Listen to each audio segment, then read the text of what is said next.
All right, we are recording right now, and today I'm really excited because I have Cindy here, who worked with me this past cycle and had some good success. And we're going to be kind of going over your application, Cindy, like uncloaking the mystery veil out there Yes, and providing transparency for the pre-med watching this right now, and just being able to share your story a little bit. So, how you doing today, Cindy?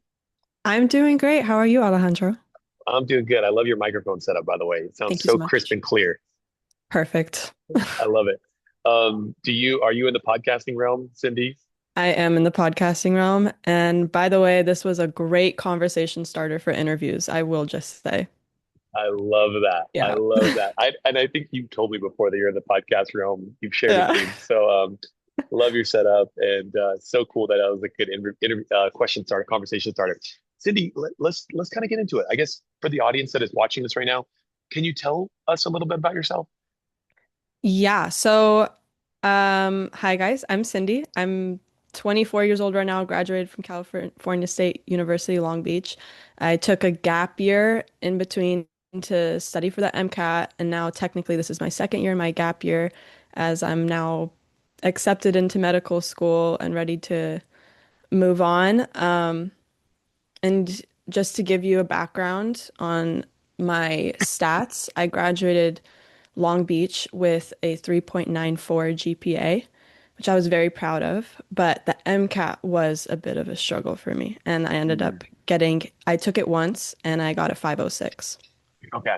So Yeah. you this is good. So I think from as pre-meds we often like to compartmentalize and organize things and put things in the neat, nice little boxes, even though that's not the way life works.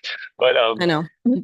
24 years old, took a gap year, Cal State Long Beach, 3.9, excellent GPA, 506 MCAT, one and done MCAT. One and done because I had to push it so much. I was not getting the score I wanted until I pushed it to like the end of May, and it already was going to delay my application by a month. So I was like, you know what? Let's just do this. Yeah. And I think end of May is a great time to take the MCAT. I just tell people like be sure you know where you're gonna like score because you don't really have more time after that. You can't like recollect.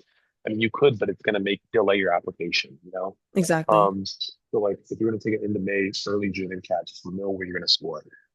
Cindy, how many schools did you apply to? Uh, I believe it came out to like 27. Okay, 27. And then Mhm. did you apply MD, DO, or just MD, just DO? I did apply MD and DO. Because there was a period in my life where I was not sure if I wanted to do DO. I was like trying to go for surgery, and you hear rumors of what's more competitive, what's not, whatever. Once I decided I actually don't want to do surgery, and I started really loving lifestyle medicine, I was like, wait, DO really is starting to align for me. And I kind of actually just went gung ho on like making sure schools knew that that was my passion. And if MD schools aligned with it, they aligned with it. If they didn't, they didn't. But obviously, a lot of DO schools did. That's incredible. So you, when did you like, when did you, and it's an interesting point you're bringing up really quick is that like you want to do surgery, maybe DO is not the most competitive for you. And I think we probably had this conversation, hopefully we did, or I'm sure you've heard me say it in the skills lab or a one-on-one, but it's like you always want to look out for the mentorships component. That's what it's about. It's like, um, and I tell this to pre-meds, is like, look at if you want to be an orthopedic surgeon, look at the mentorship that's offered at that school that you're applying to. Because if there's no orthopedic surgery mentorship program, then it's going to be really hard for you to get an orthopedic surgery. Not impossible, you could totally do it, but it's just going to be so much harder. But if you go to a Mhm. school like, for instance, I'm going to emergency medicine, my institution is chocked full of emergency medicine physicians. I have mentorship, I have resources at my hands. Oh, you want to get into an EM research project, Alejandro? Oh, you want to get into this EM thing, Alejandro? It's right there. Whereas Mhm. if you go to a school in the middle of nowhere, there's no ophthalmology mentorship. Well, then how are you going to be able to rub shoulders and get into these programs if you have no opportunities to bolster yourself as an ophthalmology resident Yeah. applicant? So DOs, MDs are just titles. Look for the mentorship. You know, Yeah. And that's something that a lot of people don't know. More They people don't. should know about that. Yeah. Yeah, they just don't. And it's like it's something that people should be asking on the interviews and these like student-led conversations. And when you go second looks interviews, like how does the mentorship look for X, Y, and Z? Yeah. Anyways, Cindy, so you 28 schools, is that what it was? I think you said. 27, I think. 27, Okay. 28. I lost Um, track. I was like, what? okay, MDDO. And then with these like did you submit 27 or whatever secondaries as well? So that I think that was the weird thing. I submitted 28 primaries, 27 secondaries. Okay. How did Yeah. the secondaries look for you? Like what was that process like for you? Ugh, it was it was something else, I will say, because I came into Alejandro's program like I'm not a good writer. What am I gonna do? And now, like, I think people underestimate the secondary process. I thought finishing the MCAT was the hard part. I don't mean to scare people, but Mhm. no, it was like the secondary process was a whole other beast. And not only that, you're on a time crunch to finish everything. And I'm like, I just became like this okay writer after working on my personal statement with Alejandro. So, Mhm. um, I was like, it was a little bit harder for me, for sure. Yeah, yeah. And I think I remember secondaries because like we were doing a lot of like the labs, like the writing labs at office hours, what it was called office hours at the time when you were with it. And it's like Mhm. we're just going through these secondaries, in group settings, Yes. and we're just editing Yeah, so many pieces. the office hours were so helpful. Um, because for certain schools, like if they were very important to me, like I could go into the office hours, you would review all of them for me, or as many as you could. And it gave me like so much clarity because you can't quite see when you're writing something whether it's good or not. You have to like sleep on it a couple nights and go back to it.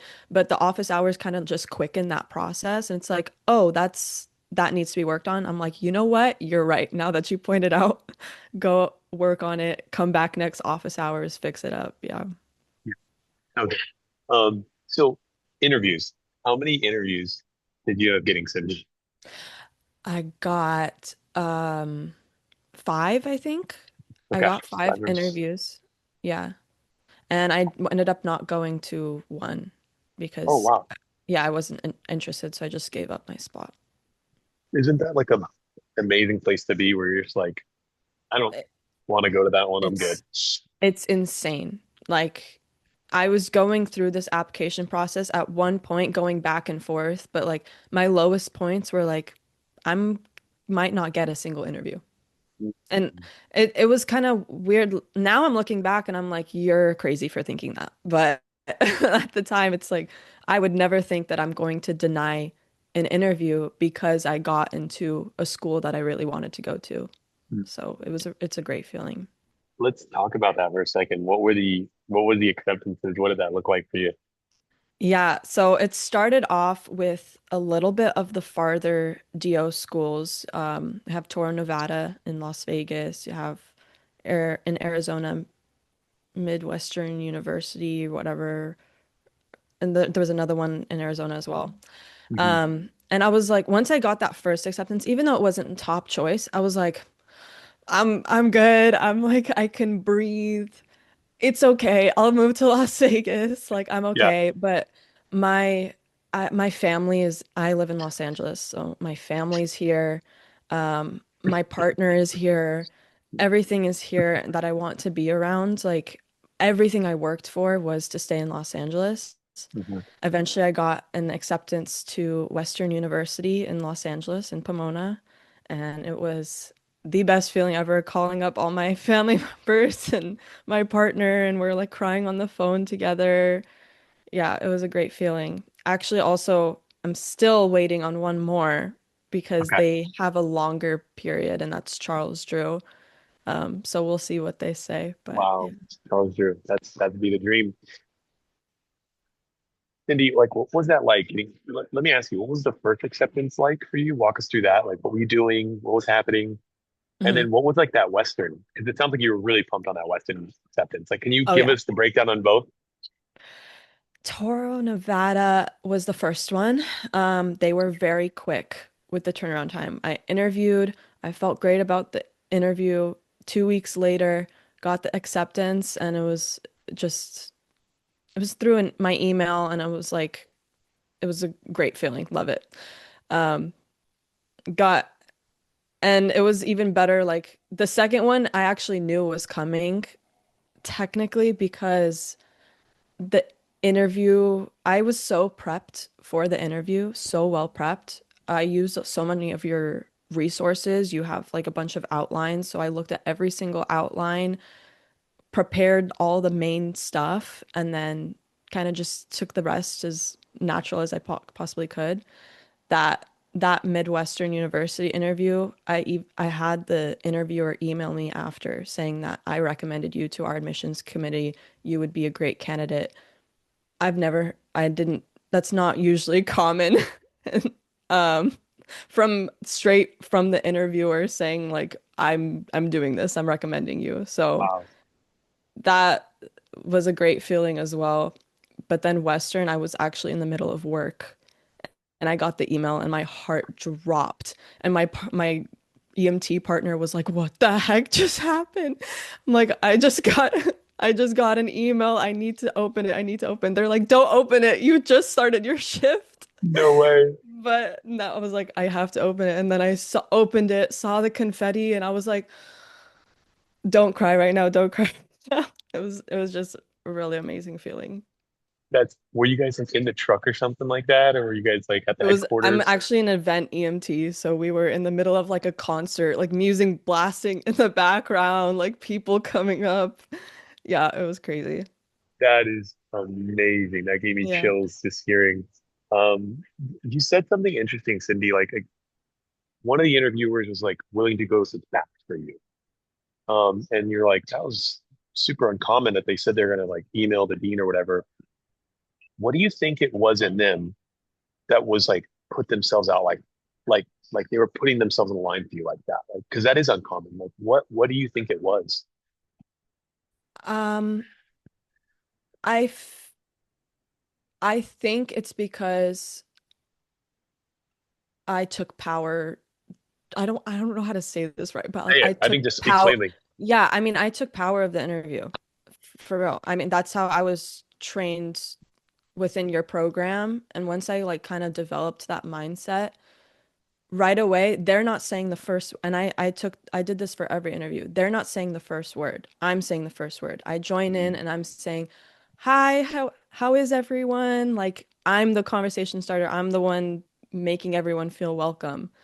And instantly they're like, "Wow, okay. Okay, this is more than just a scared medical student. Like, no, this is going to start as a comfortable conversation."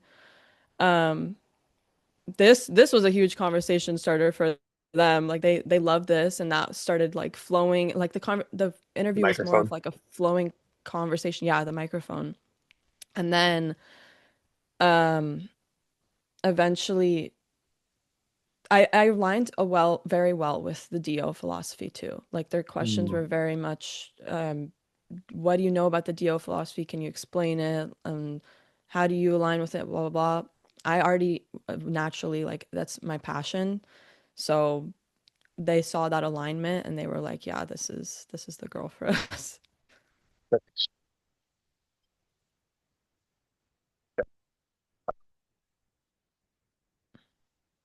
One second, I can't hear you.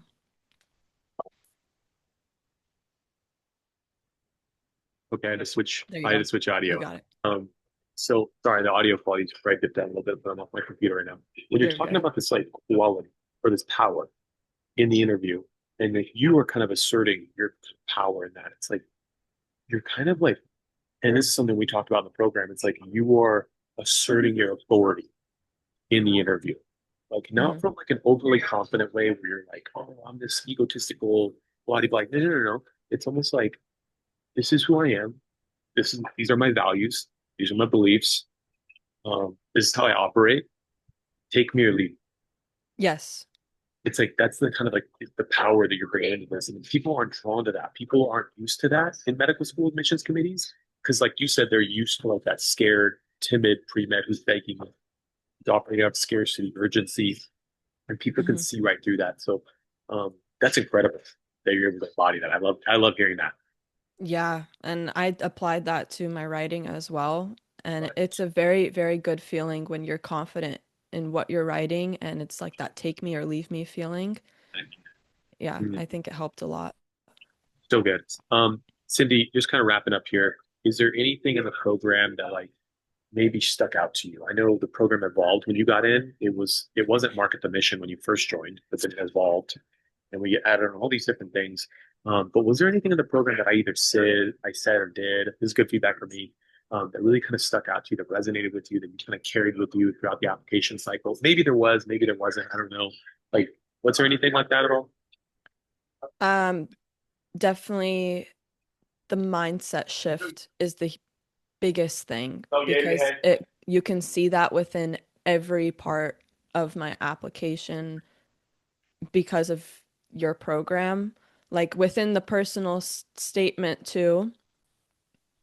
I I don't know. It's every single part of the application. There was a mindset shift of taking the power, and I think that was the most helpful thing.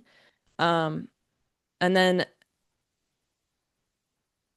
yeah, it's just it's in every single office hours, every video that you guys give us in the Discord, the way you speak about like owning who you are, it when it's repeated over and over again, and I'm just like this shy, like scared person, not sure if I'm gonna get in, but you're just like boom, boom, boom, no, no, no, like stick with it. Yeah, that was the most helpful thing from the program for sure.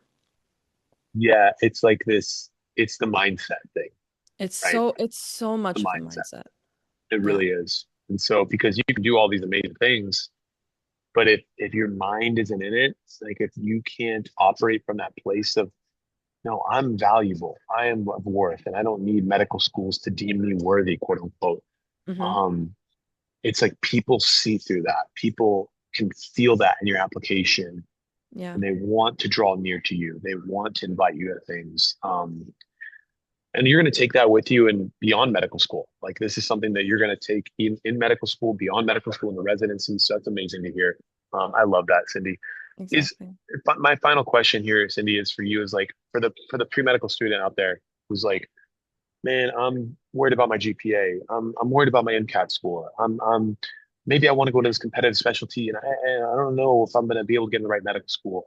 Um, they're worried about these things. Maybe they're scared of some of these things. Maybe you can put your hat on for a second and think about what you were scared about before joining this program. Like, what would you tell that pre-med student? What would you tell it, regardless if they join my program or not? Just what would you tell them? Um, all these things are not end all be alls. Like there's so many things that go into an application and we're in a time now where they look at a lot more when you apply to medical school in the United States specifically. Like they look at a lot of things. And there will be schools that do heavily weigh on the MCAT or on your GPA, but that is not end all be all. Like if your GPA, if you are gung ho, you want to be like a neurosurgeon and you need to go to like UCLA, like there's no other option for you, then that is okay. Your path is going to look more like making sure your MCAT is amazing and your GPA is amazing, and that can be just taking extra years, extra gap years, and you'll get there.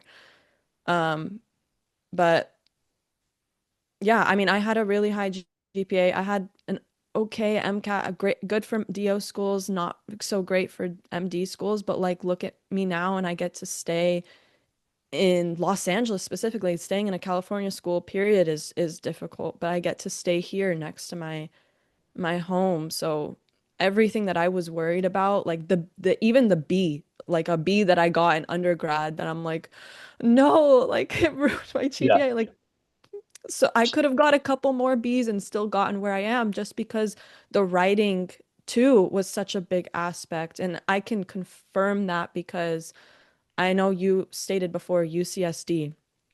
is very, very holistic in who they choose.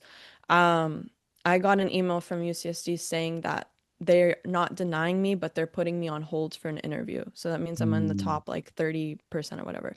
506, by the way, is their cutoff to send a secondary to anyone, mm, you know? So mhm, I was able to get in that top 30% with that low and MCAT through my application, through my writing, at least, mhm, and it made such a big difference. So yes, does the MCAT matter? Yes. Does your GPA matter? Yes. But if you get a low score, it's not the end of the world if you take an extra year. It's really not. mm. And that's what Yeah, I was afraid of, to like push everything, take an extra year, but it's okay. Like yeah. you'll life will go on. I mean, you use that year to kind of like to strengthen your application in certain ways, Yeah. right? And let me just ask you this really quick because UCSD, I know that was I said this last question, but is an interesting turning point right now in where we're Okay. going.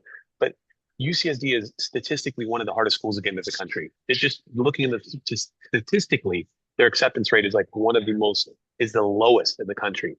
One of the lowest. I didn't even know What, that. yeah, what was it like? What do you think in your application it was that's getting people like UCSD to be like, you know what? Let's look at Cindy. Like, I want to maybe interview her. These, Hmm. these acceptances that you got and the interviews that you go, what is it in your application that drew them towards you? Like, what do you think if you were to, was there a theme in your application? Like, what was it? Um, I think so UCSD's secondary, if anyone doesn't know, they have an autobiographical secondary, which means that it's Mm, just basically one question and a second personal statement, essentially, but not about medicine. It's about you and your life. Um, and I think that was a really significant factor because through my personal statement, I already kind of learned how to do it through your program and then felt really confident in it. And I already became like this writer that I was just a little more confident in.